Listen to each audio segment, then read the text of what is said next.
Waramai Didriga, welcome in Durrock. My Aboriginal name is Nagura.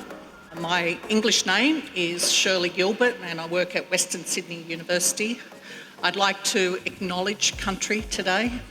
Faith is something very different for many Aboriginal and Torres Strait Islander people. Faith is more considered spirituality. However, with colonisation and interactions, I'd like to also acknowledge that we have many Jewish Aboriginal people, we have many Muslim Aboriginal people, and we also have many faith Christianity, many forms of Christianity. And I want everybody to take on the notion today perhaps of Didiri, which is deep listening. Let everybody have a voice, let everybody have a say, but also listen to what that voice is actually trying to tell us. And sometimes our mothers and our grandmothers would repeat those stories. And the reason they repeat those stories and those verses is because we are not listening. Good afternoon, everyone. My name is Ahmed Polat. I am the Executive Director of Affinity Intercultural Foundation. On behalf of the Abraham Conference Steering Committee, I welcome you all to the 2022 Abraham Conference, Religion for the 21st Century, Restoring Faith in Faith. I believe this event reminds us that such insights and commonalities can foster productive conversations between Jewish, Christians, and Muslims. Today, we will discuss the issues that we face in our globalized, pluralist world and how we can recover faith in faith. On the 10th day of this month, we observe the day of Ashura. It is reported that many important events took place on this day. The day of Ashura is reported to be the day Prophet Noah came to rest on Mount Judy. The day Prophet Abraham was saved from the fire of Nimrod. The day Prophet Jacob united with his son Prophet Joseph. The day Prophet Adam's remorse was accepted. And the day Prophet Moses and his people were spared from the Red Sea, as well as many other events. It's also the day the beloved Prophet Muhammad, peace be upon him, his grandson Hussein ibn Ali radiallahu anhu was martyred. Peace be upon all of the blessed prophets. It has now become a custom to prepare and share Ashura, nose pudding, with our friends and community in this month. John Cleary is a veteran ABC broadcaster and one of Australia's best-known commentators on religion. Please put your hands together for Uncle John, and thank you and hope you enjoy today's program. Uncle John. I'd like to introduce a former colleague and friend of mine, Geraldine Doogue. Geraldine has, well, she almost needs no introduction. She's one of Australia's best-known ABC personalities. She's currently the presenter of Saturday Extra on ABC Radio National. She began her career as a journalist, first on the Western Australian newspaper, then later on the Australian, and upon joining the ABC, built a career very rapidly in both television and radio. Her role in the ABC's TV's coverage of the First Gulf War in 1991 earned Geraldine a United Nations Media Peace Award and 2 Penguin Awards. Shortly afterwards, she was awarded a Churchill Fellowship for social and cultural reporting.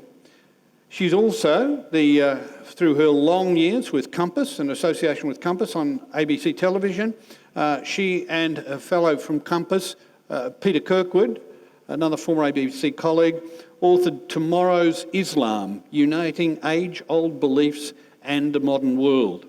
She's also the author of Climb and Conversations with Australian Women in Power. Geraldine is also the recipient of honorary doctorates from the University of Western Australia, Macquarie, Sydney and the ANU. She recently received her Officer in the Order of Australia for Distinguished Service on issues involving ethics, values, religion and social change, and it was admitted to the Australian Media Hall of Fame in 2018.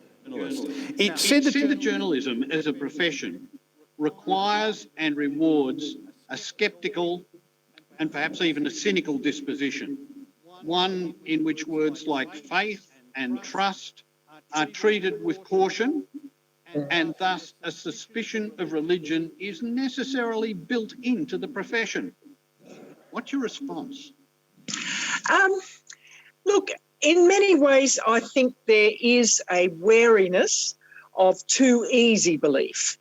Although you might say, oh no, we see lots of people who are given the floor when they've got very ill-developed thoughts. But I think that there is a sense that even though people have been brought up in often very strong faith and belief backgrounds, that the very good journalists have to be prepared to examine themselves very carefully so that they interrogate prejudices. But what I believe is that actually a strong faith-based or beliefs-based set of convictions, or a sort of a character built that knows who it is actually an ideal formation for journalism. So I'll say it several times in our chat. I think that knowing who you are, in fact, I think confers on you a sort of confidence to do the very exploring that is inherent in journalism. Well, you've become one of Australia's best-known journalists and TV personalities, along with our much-loved and recently departed colleague Carolyn Jones, who also left people in no doubt about her faith position. So where does this commitment to the cynical craft of journalism come from? I mean, do you think it is that most journalists are in fact disappointed idealists? Look, I certainly don't think they're all cynics. I think that is a real misnomer. I think they're searchers. I think there is tremendous aspirational. They are looking for a better world. They often, funnily enough, I think your frustrated idealist is a better characterisation, because I think what I see now, funnily enough, is disappointment that people aren't all saints. It completely puzzles me. I don't know. I was brought up, even though I was surrounded by saints in the Catholic religion, we knew that most of the priests around us weren't. I'm not alluding to ghastly, nefarious stuff. We just knew that they were flawed and lived with that. And I do find a sort of sometimes almost a puritanical striving for people in public life by journalists for this sort of really a sort of absolute nobility of purpose. And I sort of think, hello, we're dealing with people here. There are very few saints. And actually there's that great line, I think it's Albert Camus said, to have been a saint, to be a saint, you have to have really lived. And that's my version of sainthood. So it's a rather roundabout way of answering you, I suppose. One of the areas that has become of continuing significance, and it seems that religion is permitted with the media, is the idea of the personal search, the deep search for meaning, to quote Caroline Jones again. How has that worked out for you in your career? And related, you've worked for many years on Compass. What do you think the primary elemental worth of religion is in your career and in a sense, as a recommendation to others? I think it's given me confidence, deep-seated confidence that I have a right to be there. Now, women had to learn that, I regret to say. We were all warned when we first took up journalism, you'll all become hard. This was this great word, it was supposed to put you completely off. And for a while, it really did sort of moz me a bit, as it were. I think it has given me a genuine interest in people, and I think that has served me extremely well. And I've been prepared to ask a lot of questions and prepared to see the searcher in people. I mean, that's one of the things that we have been advised about with Compass. You know, we've had all sorts of people come in and speak to us, from Hugh Mackay to very good advertising people to very good press and so on. And they all say, look, the place is changing around you. The secular world is, you know, very much on the march, but there's a tremendous search on in the Australian population, possibly inchoate, and they may not even be able to identify it, but the search is there and you must honour that. So you've got to try to actually make pictures of the search, which is really hard because often it's very intangible, it's very inchoate, but by God, when you get it right, it's a joy. And I cite as an example an interview I did with Maggie Dent recently for our series Sacred Spaces. I do a series of big interviews. They're really big character interviews with people, and we ask them to identify what is their sacred space, something that so few people are asked to do, you know, people who are in public life and are actually often are dying to be asked just that. Now, for her it was still water. She's a very interesting, she's an ex-teacher. She's become a sort of parent advice guru, very big on social media, a middle-aged woman, very practically minded, particularly talking about the bringing up of boys. Now, she actually had a great deal of spirituality in her, but the way the camera captured her relationship with nature and the way the editor put it together was just perfect. It was so beautiful and it was otherworldly. Now, that is hard to do. It's a bit ephemeral. It's a bit disparate, not easy, but to me, that's the craft. That's the glittering prize. You are a committed representative, member of a Catholic tradition, but you've taken an interest in other faith traditions, including non-Christian traditions. Indeed, you and a colleague, Peter Kirkwood, wrote a book on tomorrow's Islam. We did. What did you learn from that? I learned the complexity of another tradition that I didn't know well. I think I probably learned the difficulty, truthfully, of fully reflecting that complexity. And certainly, you know, with the different strands of Islam, because we went away in 2003, so, you know, at a very hot time, shall we say, in the wake of September the 11th and everything, and we went to meet a range of different strands, Sunni, Shia, Islam, and it was just a highlight of my life, to be quite candid. Look, again, I would say what I learned was I'm glad I have a strong tradition to fall back on, because I think with a lot of interfaith dialogue, I mean, a lot of people at your conference much better equipped than I to say this, but, you know, the evidence suggests that people with a strong base, articulated base of beliefs, actually do a far more helpful, get a lot more out of interfaith dialogue than people who are sort of searching for some, cross-referential satisfies everybody belief. I don't think it works. So I don't know whether you want to hear this, but I actually was glad that I came with a strong sense of where I fundamentally belonged, so that I could honour the other traditions that certainly did pique great interest, but I wasn't of them. So in what ways do you consider that interfaith discussion is valuable? Oh, let me count the ways. I mean, I think it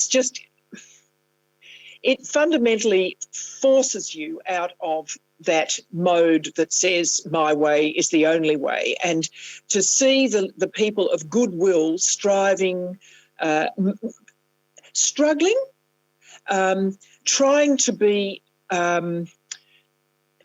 work out how they both live out their faith and yet grow in it. Now, to be honest, one of the things that I think is a real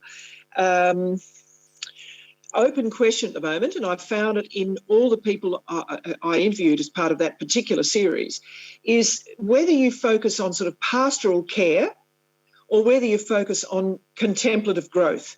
So one is very much an outreach view, the other is an more introspective view. I think that is really tricky.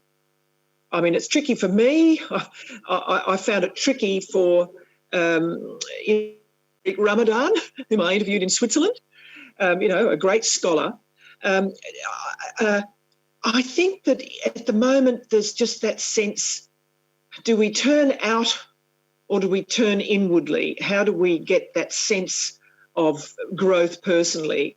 But vital that all of that keep going, vital that I saw that in the various people whom I interviewed and continued to interview, vital that I see it so that I never think it's only my tradition that is going through this big challenge of thinking. That's a great temptation, I think.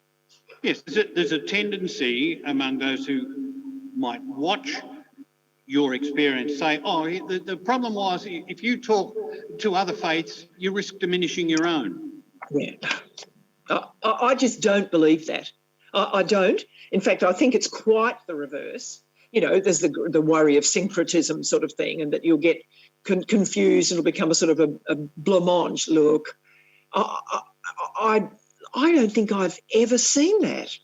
I mean, I have to think as to whether I've seen it. By and large, I find the growth in people and the sense that, I think possibly what does occur is you become much more aware of the search for myth and the sort of what an animating force that is in human nature, to search for something beyond the tangible, to do the hard work and then to do the really sort of mature faith development, which is in all faiths. And I mean, that's hard. That's hard work, to really come to a sort of almost metamorphosis, to get beyond the need for simple references to human illusion, to go beyond that and to be confident of the difficulties there and the inchoateness of the incoherence of it sometimes, and to just sit with that. Now, that's what I really admire, and I think that happens in all traditions. Not everybody has to go there, mind you, but I think it does happen in all traditions. What we're seeing from the last census in Australia is that institutional religion is in steady decline, as it has been for a number of decades. Perhaps COVID has accentuated it, who knows? But ultimately, how important is religion to society? That is, do we look forward to moving on to an era where we can all be happy in our own sort of personal little private religious worlds, and the civil society can just proceed as it will? Look, I really care about this part of the discussion, John. I believe that the society around us is vastly poorer for religion stepping back. Now, I think the great religions offer so much wisdom, so much that is useful to modern people. And I do wonder whether a lot of the sort of the messiness and the confusions and the vacuum that exists in a lot of modern society is because the great religions have been wounded, stepping back, they sort of feel punch drunk. And I believe that there is a real price to pay. I've been gradually coming to this view strongly for about 10 years. There's a real price to pay in the public square to not have religion in it. Now, how religion is in it, I accept. That's a very debatable point. But the idea, for years, I suppose, in my earlier days of journalism, I was a bit timid, because it was not done to be overly, as you've said, overly. Well, you certainly didn't evangelise. My God, you didn't. And I sort of stepped back and thought, maybe when I was a much younger journalist, maybe I'm sort of a little weak for wanting this in my life. And I have completely done 180-degree turn. I believe there's a real asset in my life from having a developed belief system, and I think that's the very thing that could be offered to the public world and isn't being offered well at the moment. In some ways, this takes us back to where we began our conversation with the nature of the journalistic enterprise, because it would seem that over the last 20 years, certainly, both politics and journalism have tended to wish to marginalise religion to the area of private morality, particularly bedroom morality. You can talk about that, but social ethics is not your business. Yeah. And even some explicitly religious politicians have said our business is not government. How do you respond to that? Well, look, this is, I think you can always quote, give unto Caesar that which is Caesar and to God that which is God's. I think it's rather a nice little line of Jesus Christ. Look, I think Rabbi Jonathan Sacks did a very good job on this. I was a big fan of his writing, and because he was an exceptional man. I mean, part of the trickiness at the moment is that when a lot of religious leaders do get into the public realm, they haven't had practice, dare I say, and they often flounder because they're perceptibly too narrow. Now, I know that they may not be narrow, actually, but to me, you need to be really pretty confident of yourself, and I think to have observably gone deeper into your tradition than you generally display, if you know what I mean. The Archbishop of Brisbane, for instance, my Catholic Archbishop of Brisbane, Mark Coleridge, is a very good example. He's a really fine scriptural scholar who is really very engaging on that score. So he doesn't constantly talk about this, but he's got it there. And look, I've been wanting, I would love, for instance, to get a for instance out of this, that several of the major outlets could offer columns, once a week, that there's a regular spot in our big outlets, either online or offline, of columns where very good contributors from different traditions are given a space. Like Radio 4 in the UK does Thought for the Day. Now, I would love, it's a very interesting, you hear that and all manner of people go on that Thought for the Day, and I gather it's quite controversial, etc. I would love to propose that to Radio National. Can you imagine proposing that at the moment to Radio National or to the ABC? Look, I suggest you do a 5-minute Thought for the Day, like you'd be laughed out of court. What a pity. That is a very interesting little test. Well, let me offer, as we draw this conversation to a close, what may be a sort of relevant observation from somebody else. About a decade ago, one of the world's most aggressive and brilliant public atheists, Christopher Hitchens, was diagnosed with fatal cancer, esophageal cancer. And in the year before his death, Christopher engaged in a public conversation with his brother, Peter, who was a committed Christian. They were discussing the role of religion in civilisation. Now, Christopher was still a professing atheist, right, until the time he died. But it was Christopher in that conversation who offered this observation about the role of religion. Quote, "What will we do about civilisation? What will we do about values, ethics, morals? How will we teach them? How will we learn to live with one another in the absence of any real religious authority? Any credible one, any one that's worthy of the name, worthy of respect." How do you respond to that? What a fabulous quote. Oh, look, our own Philip Adams says very similar things as he gets older. Not when he was younger, he didn't. No, he didn't actually. Look, this is See, again, in that quote, though, is that striving for the perfect. I would argue that you can hear there in Christopher, oh, well, you know, they've got to be good enough to test me, sort of thing. You know, I just, look, it bothers me. I think there's, oddly enough, if I compare it, for instance, with the world of psychology, if you think of that, just off the top of my head, that wonderful public a conversation between John Cleese, the comedian, and his psychiatrist, Robin Skinner. And they did a public conversation which became a very good book on the nature of really living well, which is all the go, you know, living well these days.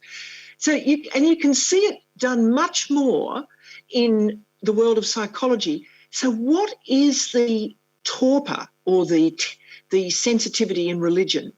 I think it's, we've got out of the habit of it, and we don't think it's there to offer. I think we think it's there to offer little people little bits of consolation. That's what I think. Real lowbrow stuff. I completely disagree, but somehow or other that argument about what it's got, you know, what weight it's got, what wonders it's got, we've got to argue that again. Finally, last question or last observation. Are you optimistic or pessimistic about the future of faith as we've understood it for the past couple of millennia? I mean, the integration of the personal, the social and the institutional dimensions of the great traditions. Optimistic or pessimistic? In the short term, I'm pretty pessimistic, but I don't believe that the societies that we create can do without that internal sense of striving and myth and search. I don't believe they can. So I think it will always re-emerge, though it's going to need a bit of effort. It's going to need a bit of genuine effort. And a lot of us, and I've been thinking about this, you know, we'll have to lay aside the busy lives that we already have, for which we might love, in order to focus. If we believe we want our children and grandchildren to have the sheer power of it, gee, I tell you what, I think a lot's going to be asked of us, which I want to leave it to can the professionals please do it, take over, you know, can the officials do it? Well, it's not going to work, certainly not in my tradition, and I think in a lot of traditions it's not going to work. Geraldine, thanks for those observations and thank you for your questions from the floor. We've now got to move to introduce our panellists who can interact with us for a little while. Rabbi Moshe Givental, Rabbi. I'd also like to welcome the Reverend Rob McFarlane. Salim Farrar, thanks so much for joining us. Well, before we jump into this conversation and dialogue, let me offer you another quote, as I offered one to Geraldine a little earlier. This is from an American historian named Will Durant. Will Durant said this about religion, and he wrote this about 50 years ago. A certain tension between religion and society marks the highest stages of every civilization. Religion begins by offering magical aid to harassed and bewildered men. It culminates by giving to a people that unity of morals and belief which seems so favourable to statesmanship and art. It ends by fighting suicidally in the lost causes of the past. An observation from an American historian about the trajectory of faith. Is he talking about faith in the 20th and 21st century? Perhaps a little observation from each of you by way of introducing yourselves. First, an observation on Mr. Durant. Perhaps we could start, Rabbi, with you. First of all, just an honor to be here amongst my colleagues and all of you. There's so many things to say on this subject. I think that it is factually inaccurate, pretty much every aspect of it, that religion is the cause of the most bloodshed. I think that belief leads in itself to bloodshed. The other piece here that I think is quite, probably not factually accurate, but certainly quite dangerous and destructive, is this idea that religion begins by offering magical aid to the harassed and bewildered. And that view certainly has started wars. right? So that's how the British Empire, the later stages, the American Empire has, murdered, decimated Aboriginal, indigenous traditions because of this belief that their religion is this very magical, backwards kind of a system. Salim. Again, I'd like to thank you for inviting me. And when I look at that, first of all read this comment by Will Durant and then just heard it again, it's almost as if he's commenting on Islam, especially with the references to suicide bombers. And in one sense, you can see where he's coming from. From within the Islamic diaspora, we have this mentality of always looking back. We always have our golden years, and we're trying to revisit that. We have a perfectionist expectation. We expect our institutions to be perfect and a replication of what the Prophet did in his lifetime, and peace be upon him. But we always fail. Of course, we're bound to fail. But also, there's very much sort of a Marxian analysis that is coming out with all of this. It's as if, this religion is the opiate of the people. No, it is magic, and it's just a distraction that eventually we'd find it anyway. And yes, it can both be a cause for violence. It can also stop the violence. And I think that's one of the beauties of it, and where I think he's wrong. Rob McFarlane. Thanks, and also my thanks for the invitation to be here. You all only heard the quote once, but I'm thinking about the last line, talking about religion in society. It ends by fighting suicidally in the lost cause of the past. And part of the reason that I said what I said about being more optimistic about religion, more pessimistic about human nature, is thinking about the societies that have set out to be non-religious. People setting out to do the religionless experiment has really succeeded. Which is not just to knock them down, but also to say the astonishing thing of how tenacious, even after decades of the suppression of religion, how tenacious the longing for belief has been. The worst of non-religion is no better. And so we're all at our best when we draw from the best of our traditions rather than the worst. Geraldine. Well, just a quick response. I think the other thing that makes me optimistic about the medium-term religious observance is that it's a counter to individualism. I mean, individualism is I think has been very much since probably the 60s onwards has been a sort of a dominating force coming through, and I just don't think. I think I'm agreeing with Rob McFarlane there. I just don't think it's ultimately satisfying enough to buttress people, and so they do seek more, and the more comes in perfectly sort of encapsulated in religion, which are experienced at it, rehearsed in it, and I do think that is going to be that sort of collectivism, that comfortability in setting up groups. I think that will reassert itself, and I think that will become very attractive indeed. But again, it's going to take. I mean, it's there inherently, but it will take people to be the active ingredient. Well, Rob, we'll start with you. Yeah, I think particularly picking up on what you were saying about interfaith and knowing really where you sit and where you stand within that. And there is actually this public invitation to faith being involved in ethics. It's one of the few places where there's actually please come in and be part of this conversation. I once was talking to famous theologian Miroslav Volf, who wrote this wonderful book, Exclusion and Embrace. And I was just chatting to him over drinks at a conference, as you do. Don't mean to be name dropping, but I wanted to give the credit to him. And I just told him, this is my dilemma when I'm on these committees. I don't really know, what's the space there? And he said, just be as clear as you can be about where you are coming from. The next meeting. Well, in the biblical tradition that informs me, the concern is often for widows and orphans and the most vulnerable. So when I come to this particular question, and it was actually to do with surrogacy, complicacy. So my question is, who is the most vulnerable in this situation? That's who I want to give ethical priority to.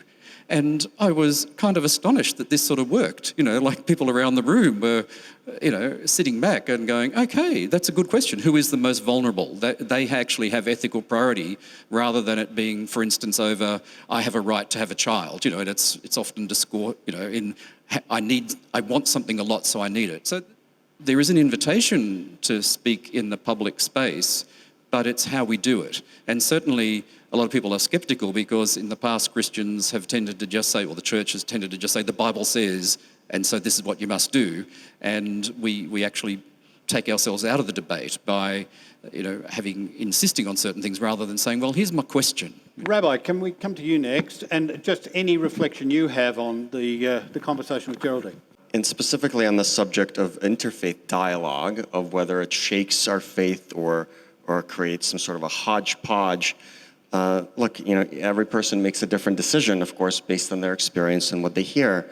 But my experience has been that the more grounded I am in my own tradition, and the more there is a sense of collegiality, that none of us are pushing anything, the more that I feel like I grow in discussion with other experiences.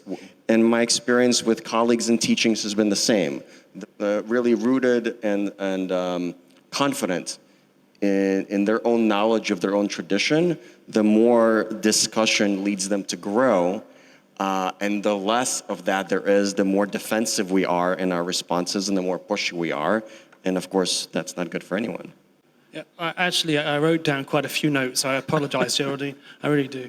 I was struck, first of all, about the role of journalism as, and journalists tend to be frustrated idealists. I thought, oh, she's talking about Islamists, in effect, as frustrated idealists. And all this idea that there are no saints. Well, the Islamic tradition has, of course, a long tradition of awliya and of saints. We expect a lot of our younger generation and also those in power. We expect them to be saints. We expect them to be perfect replicants of the Prophet and following in his footsteps. But every time they fail. And when they fail, we come down on them like a ton of bricks. And it backfires on us in various ways. Our puritanical striving is actually undermining. And that we need to recognize the fragility of the human condition and to be sensitive towards that. The second thing, as a comparativist, I think the strength of interfaith dialogue is that you're engaged in mirroring. But you study to learn, to understand the other, working within that particular tradition, but also you learn yourself, learn more about your own tradition and the values of it. So, Geraldine, we're going to give you a chance to have one final reflection on what you've just heard before we have to sadly say goodbye to you. So we're giving you, for this part of the conversation, the last word. That excellent way in which Rob re-entered the ethical conversation really got me, that he actually, because of that smart man to whom he spoke, saying, just be as clear as you can about what it is that you do believe. And then for him to come back, and the words you chose, Rob, in the biblical tradition I have been trained in, that is just brilliant as far as I'm concerned, because you both own it, you accept that it's not the only thing, but you offer to me a sense that you've worked at it, and this is what you offer. And then the clarity that you expressed, I think, it's just, yes, you proved it by the way you spoke. I thought that was a terribly interesting method. That goes back to my idea. And I think a couple of the others, we were sort of alluding to this business of there's just no substitute for depth. You can't make that up. You've got to see that people have done a bit of work and are ready enough to join any sort of dialogue with a sense that they're not going to fall off the twig if they're rebutted. You know, there's something solid there. And, you know, the business about not being saints, what I'm really getting at there is that I think, to me, there's a lack of mercy in today's public square. Mercy was a very much talked about virtue and quality. And I see remarkably little of it, as if that's a weakness. That's, you know, that's something that is sort of suggests that you're vacillating, you've got no solidity. And I see it as totally the reverse, and actually force you to step back and reconsider what is the clarity you're trying to bring to things. And I think the kindness that you're trying to bring to things. To me, that's what needs to be said out loud in a way which is arresting, which only comes, I think, from some depth examination, which comes from having been absorbed in one of the great faiths. Geraldine, thank you so much for taking the time to join us today. Ladies and gentlemen, would you thank Geraldine Doogue AO. Thank you. Thank you. Institutional religion has been in steady decline in Australia and other countries, including the United States, since the 1960s. Do you, each of you, briefly have any observations regarding factors within our traditions that may have contributed to this decline? Well, I've already mentioned one of those, which is the mentality of some sections of the Muslim community. So we are sceptical of authority and of institutions, and that's come down the ages. So we expect the perfect state and we don't get it. Second, I think we have our authority, our institutions are reflective of fragmentation. We are split both within our communities here and even in Sydney. There isn't one religious authority which binds us all together, even in Sydney, let alone in New South Wales, let alone in Australia, let alone in the region, let alone globally. We're sceptical of any other group. So which group do you belong to? And I think thirdly, we're in decline because the institutions themselves are seen as complicit in injustice. And while they're complicit in injustice, things aren't going to change. Rabbi Moshe. This is from Rabbi Abraham Joshua Heschel. So he writes, "It is customary to blame secular science and anti-religious philosophy for the eclipse of religion in modern society. It would be more honest to blame religion for its own defeats. Religion declined not because it was refuted, but because it became irrelevant, dull, oppressive, and insipid. When faith becomes completely replaced by creed, worship by discipline, love by habit, when the crisis of today is ignored because of the splendor of the past, when faith becomes an heirloom rather than a living fountain, when religion speaks only in the name of authority rather than the voice of compassion, might say mercy, its message becomes meaningless." So I think Heschel here is 100% correct, agrees with much what Geraldine said, that when our religions lean in these directions that Heschel is criticizing, indeed, they become irrelevant, insipid, destructive. Thanks.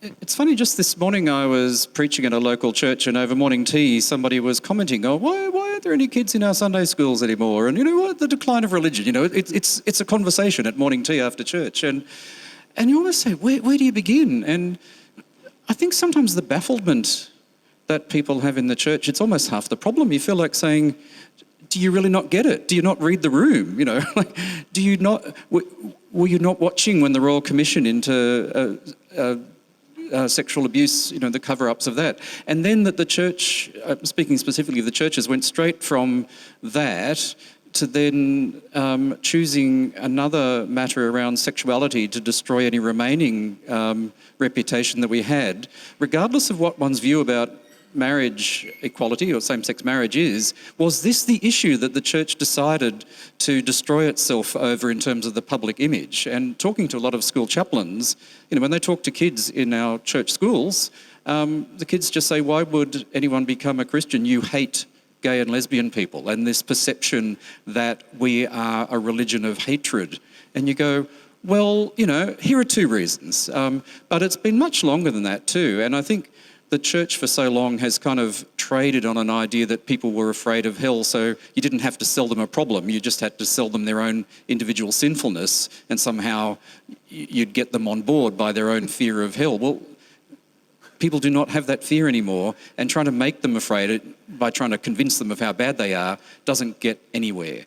No, sinfulness is real. I said before, I'm pessimistic about human nature, but that's not the question people are asking. It's not how do I get out of hell, but it's why do I exist at all?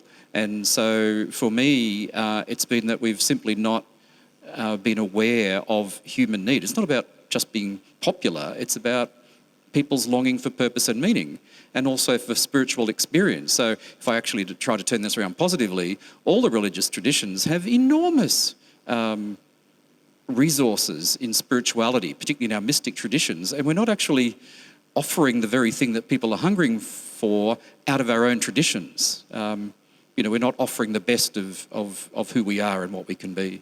What are the key positive elements that our traditions can offer to the world at this moment? Firstly, the values that we just heard from Geraldine as well, a bit about mercy. What are we doing? We're not teaching this currently within our traditions. We have our religious schools. To what extent are we reflecting these values in exactly what we teach? So the values have got to be operationalized, and that's our problem. Look, I think all of us, regardless of religion or lack of religion, have shared values. So I don't know if there's more shared values between Islam, Judaism, and Christianity than there are in relationship to Hinduism and Buddhism or the great Aboriginal traditions. Yeah, compassion over justice. Yes, of course, values of relationship over correct doctrinal beliefs. I think there's many examples of that.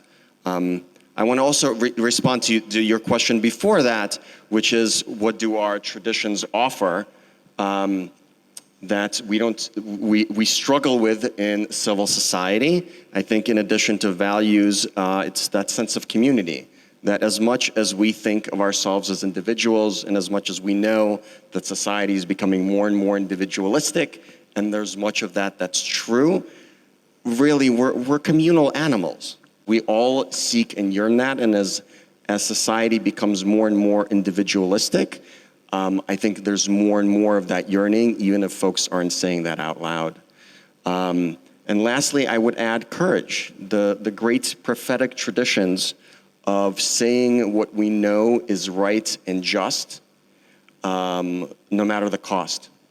As a journalist, it's very, very hard to say things that are unpopular. And here I'm pointing to prophetic traditions, not about salvation, that kind of truth. I mean prophetic tradition in terms of relationship and justice. So that courage. Have our traditions missed out on something here? That is, have in some ways our traditions been part of the problem? There's certainly the positive that Rabbi Moshe was talking about of offering a more communal vision, but I think also not just a communal vision for the sake of community, good that is, but encouraging people to have a vision of something that's greater than their own life and being part of something much, much greater. And I think the church has tended to, in a weird way, encourage individualism by either focusing on individual salvation or saying we want you because we can't fill our rosters or we can't meet our budget. We need more members to keep the institution going. We almost encourage a kind of consumerist or individualist or transactional approach rather than inviting people into a much higher, wider vision of saying, well, actually the universe is purposeful and you are part of that. I don't think it's from the Muslim community, individualism has really been the problem. The problem has been groupthink, not individualism, it's the reverse. And so we haven't been thinking and reflecting as individuals, using our intellect sometimes, and we're like sheep. They're using their social medias of language. And we need to move beyond that. So maybe you need to be a bit more individualist, but to link with that communitarian ethic. But it's the intellect, it's our rationality we need to get a grasp of. The impact of social media is often seen through the lens of Facebook, TikTok and other platforms and their effect on the young for good or ill. We are at real risk of a loss of social coherence, of a civil society. Now, if you doubt the crisis of that, look at the phenomenon of Donald Trump or the rise of extremist attitudes during COVID. What role do our faith traditions potentially play in such an environment? I think that religious institutions are as much in danger in sort of fragmentation as the wider society. I think that one of the hungers that people have is almost a hyper-localism, whether it's faith experiences or also, the rise of totally informal, hyper-local things. Like friends of mine who have expressed no religious faith at all, but they just started a community garden on the nature strip outside their place. I mean, they live in a townhouse complex, so just the common ground there, and put up a bookcase in the corridor and just said, swap and, drop box off, pick them up and everything. And it's just an instinct to connect, but at the really local level. And I think that, our religious institutions still try to do the grand big thing and don't focus on both the local but also the informal. Salim? Yeah, I think the problem with the digital media for our communities is that it's just another bubble. So I was talking earlier about the fragmentation of religious authority. Well, now we have another authority on the media, multiple authorities, and so who do you go to? So I think the real challenge for us as a community is to take people away from living in that social media and get out. Smell the air, smell the coffee. Yeah. So agreeing with everything that Salim and Rob have said, I think what comes to mind to add, the willingness and capacity, at least within our own communities, to have difficult conversations, which we're not great at. But maybe we practice more within community than we do. There's more benefit of the doubt given to folks that are within our own community than complete strangers or people who we perceive as the other. And then also practice that across community lines. A vital ingredient in, indeed, our increasingly fractured and socially incohesive world. Are our traditions up for the existential challenge of supporting and even leading millions of their adherents of believers in a shared commitment to creation, both in teaching and in practice? Yeah, I would like to think so from the Muslim and Islamic perspective. There is this concept of khilafah or vicegerency. Often we hear this being touted by some Islamist groups, but the whole concept of vicegerency is you're there as God's trustee on earth. You're supposed to do something to look after it. And we also have the notion of stewardship, of ri'ayah. As stewards looking after the environment, we're told to be, every one of us is a steward, in sort of prophetic language. But our real challenge, I would say, as communities, is to address what is it that's causing our destruction of the environment. And poverty is a massive issue. And when 50% of the world's poor are in Muslim communities, clearly we've got to address poverty. And unless we address poverty, we're not going to address, climate change is not going to be a priority even for Muslim governments.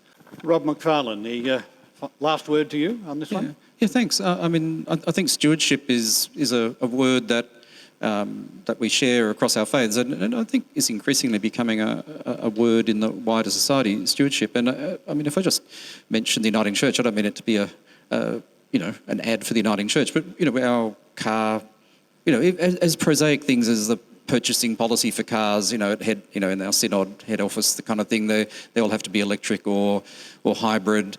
And when young people younger than we three bearded men on the stage, you need to grow a beard, John. But younger people will genuinely see themselves as living a more ethical life than the churches do. And, we just have to live out that environmental, social stuff because it's right in itself, but also that's part of our message. Look, whether we're up for it or not, requires a certain kind of prophecy that I do not hold. But I think our religions do have some qualities that can help us move forward. And one of them, as my brother Salim was saying, is to look at root causes.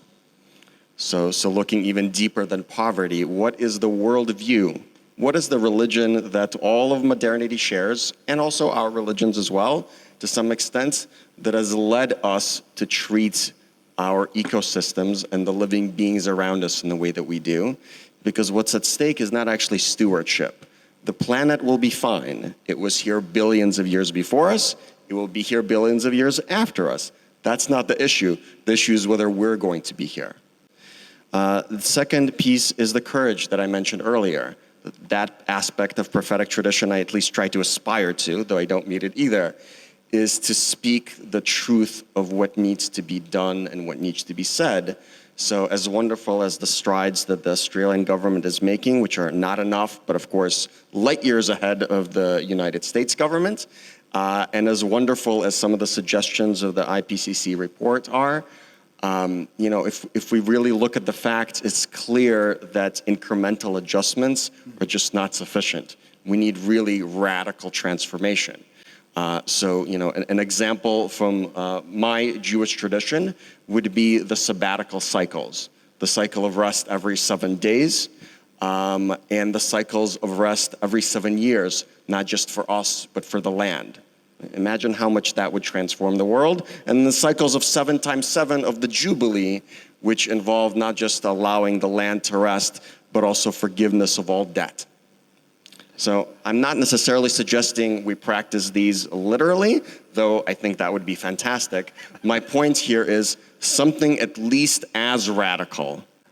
Time for a discussion here.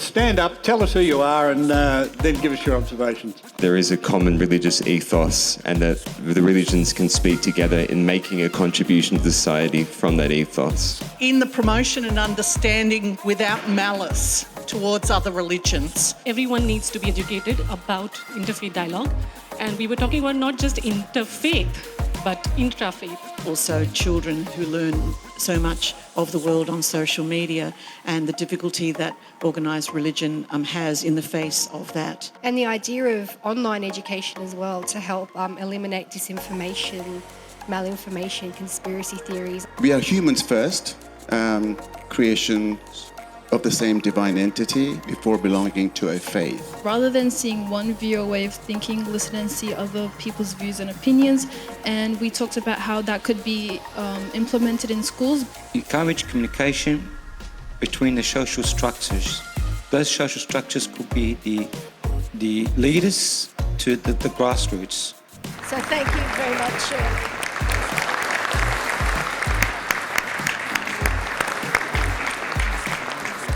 This would never have run to time at all day. Thank you. It has been a rich and diverse conversation about a complex range of topics. And so I don't pretend to be able to summarize all of that. If COVID has taught us anything, it is that no one is safe alone. We're only safe when we're all safe together. Ours is a time when the religions must work collaboratively together. No one of us can do it alone. And so we have to work extraordinarily hard, individually and collectively, to respond to the change of this new time. Thank you.